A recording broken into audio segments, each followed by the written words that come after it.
Hey everyone, I'm Ben Hoiland at bens.camera on Instagram, and today we're going to be doing episode 1 of Edit Breakdown, where I show you all the steps and layers it took to get from this basic photo to this complex composite. Let's go.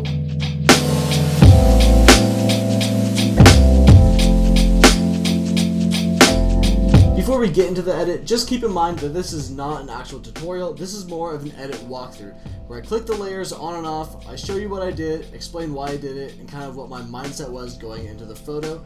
So it won't be as informative as a real tutorial, but you'll still learn something hopefully. So now, let's get into Lightroom.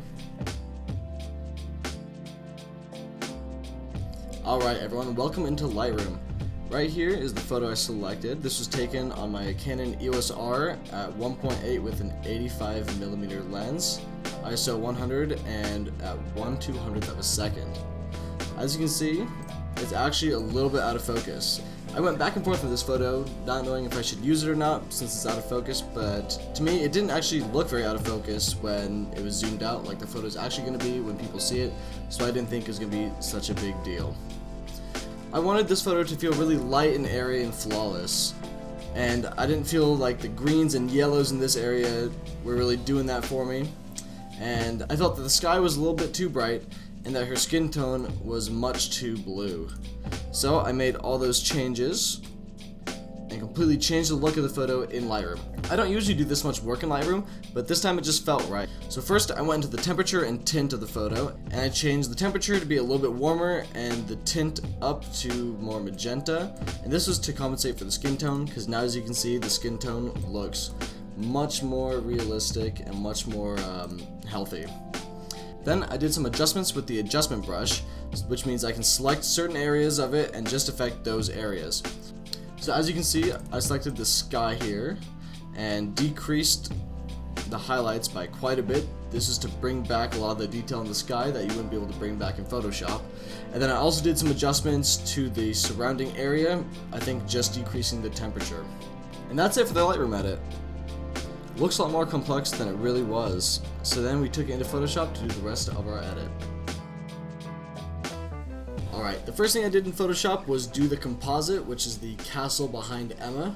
And I found this picture on unsplash.com, which is a website that gives you a bunch of free high quality pictures to use, and I use it all the time when I do composites. And I added it behind her by masking her out. The black is what you can not see, and the white is what you can see of the castle. And I did a pretty good job on the hair here. Looks a little rough in some places, like in this area, but at a distance it looks pretty realistic, like the castle's actually behind her. But the only thing that's not realistic about it is the colors. The colors look way off from the actual background, and it's obvious that the castle's not actually part of the photo. So I edited the colors using selective color first, and I did that right here. I edited the reds so they'd be a little bit more blue. I edited the yellows so they'd also be a little bit more blue. The greens so they'd be more blue. And the whites so they'd be more blue again. And I didn't add the blacks at all. So basically it just made it more blue, just like the whole background already is. And there wasn't a huge difference in that, and I realized I needed a lot more, so I added another curves layer to it. And that's what really made the difference. In the curves, I brightened the whole castle up by quite a bit. I took away some red, which is the same as adding cyan, which is blue. It looks like I did a small reverse S-curve on the green, which actually decreases the contrast in the green. And it added some blue to the shadows and a little tiny bit of yellow to the highlights. And that's what color corrected the castle. So after I was done with the composite, it was time to edit the skin quite a bit. And I did this in multiple ways. The first way is local dodge and burn. And what local dodge and burn is you use curves layers that are either light or dark, and you basically brighten up areas of the skin that are a little bit too dark and darken areas of the skin that are a little bit too bright. And that really just makes the skin look a lot more smooth, as you can see here. Made a lot of difference. And as you can see, it still looks like her. It doesn't really take anything away from the face shape. It just adds a lot of smoothness to the face. And then it was time for a global dodge and burn, which is where you add lights and darks to the entire face as one, and it's usually used to like contour, like makeup. So usually adds a lot of darkness to the cheeks and highlights to the cheekbones and that type of thing. But this global dodge and burn was a lot harder because I realized at this moment that there was a lot of light on the castle on this side and a lot of shadow on this side, which means the sun had to come from right here in this whole direction, just like that. But on our model here, the light's coming from pretty directly on her. You can see there's highlights in this area right here and just kind of all over her face where the sun hit her, and that is not at all consistent with the background. And if we want this composite to be realistic and convincing, we needed to have the sun be on this side of her face. So with global dodge and burn, I basically completely changed the direction of the light, just like that. Now it looks like the light's coming from the same direction as the castle. So if we zoom in closer here, you can see what I did a little bit better. I added some shadow right here on the nose, as if the sun was coming from this way. And I added some shadows underneath the hair right there. And I added a lot of different shadows to the dress.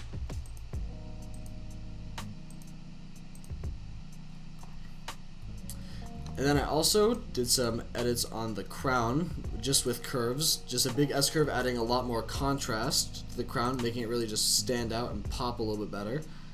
And then I went and decided to add a little bit of color to the face using a blank layer and just sampling the color of her lips and just painting them on the cheeks and a lot on the eyes right here and putting it on the color blend mode. And then I used another curves layer, a very harsh S curve that mostly brightens to really bring out the eyes there. And that's the end of the whole retouch. As you can see, we made a pretty big difference here. And now it's time to do some coloring. And now the coloring always takes a little bit of time. I really wanted this whole image to kind of have a red and purple feel because purple symbolizes royalty and red symbolizes power and fear. And I felt like this would be a really good color scheme for the entire photo and really just bring out the emotions I wanted it to feel. So the first thing I did was use a hue saturation layer, and I selected the blues and made them a little bit more purple on the dress, just like that. And you can already see that made a huge difference to the whole feel of the image. And then I feel like the background is a little bit too boring for my liking. It's just not much to look at back there, so I just found an image of some birds, put it there in the background, and then blurred it so it would be consistent with the background. Then I wanted there to be a lot more consistency with the light and really just sell the fact that the light was coming from this area. So I added a little highlight here on the side using a paintbrush and a screen blend mode. And I think that really helped just get the feeling of sun coming across. And then we went into the overall tone of the image. As you can see, I darkened some of the darker areas, just really adding contrast there and bringing up the levels of the highlights. And so that adds a lot more punch, a lot more contrast, really making our model stand out here. And then I'd used another curves layer, but this time for the coloring of it. And as you can see here, I added a lot of red. Let me turn that on. I took away some green, which is adding magenta. And I had a little bit of an S curve in the blue, meaning I added a lot of blue contrast, meaning there's a lot of blues added to the highlights and a lot of yellows added to the shadows. And you can already see that our whole color scheme is coming together pretty well. And then I wanted to selectively change certain colors, and I did this with selective color. And you can see that there's only a small difference here, not a huge one. And I didn't mess with the reds or the yellows because the reds and yellows are the skin tone, and we don't want to mess with the skin tone we already just kind of perfected.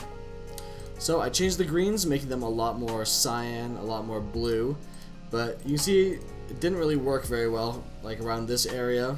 I wanted to change the greens over here and the greens back here, and it didn't really do much just because these greens probably registered as yellow, and we didn't mess with any of our yellows.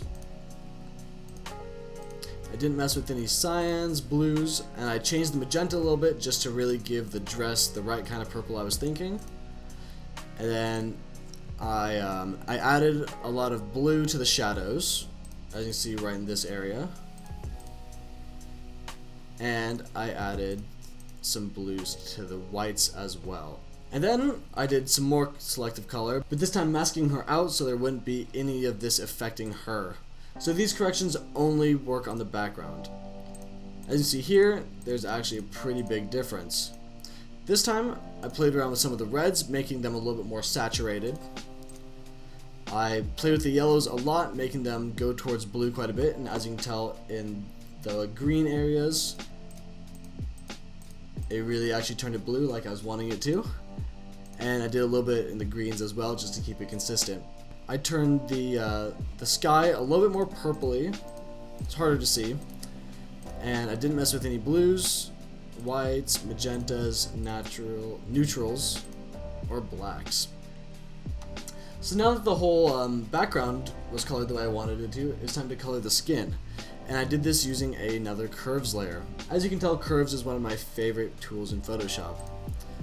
I decided to bring down the exposure a little bit on the skin in the highlights because I felt like this was a little bit too blown out. I added some reds. I added a lot of contrast in the greens, adding a lot of green to the highlights and adding some magentas down here to the shadows.